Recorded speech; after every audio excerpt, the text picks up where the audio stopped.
Next, we have wave knowledge. 8 out of 10 on the score. However, some people would probably rank wave knowledge as number 1. The shape of the wave that you're surfing is super important. Here's a more hollow barreling wave.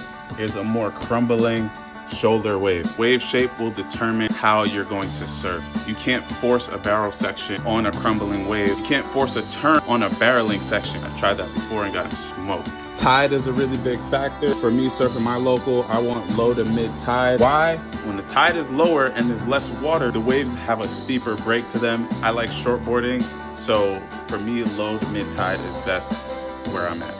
The wind and current, super important factor. A lot of us know we want offshore wind, but offshore wind, not the only wind that's good for surfing. I've gotten barrel wind that was onshore, done amazing turns, had amazing sessions when the wind was bad. So offshore wind is not the only factor for me, no matter which way the wind is blowing. If it's under 15, 13 miles an hour or 15, 13 knots, I forget the difference. If it's a lower number and it's a lighter wind, I'm usually okay with surfing.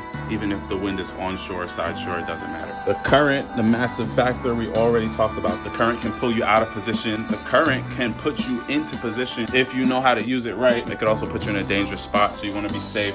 Finding the takeoff zone, you want to know where the peak of the wave is at. If you're taking off on the shoulder, you may not get the best ride. On the peak, you may get the best ride, but if you want to get barreled, you may have to take off behind the peak. You may have to sit in front of the rocks. If it's super steep, you can get hurt by trying to take off on the peak. You may want to actually take off behind it in order to get barreled. If you want to do turns, you may want to take off a little bit on this side so that you can actually whack the lip. And also, all of this stuff is in the moment. You have to think on your feet. It's very hard to teach. Trying my best here.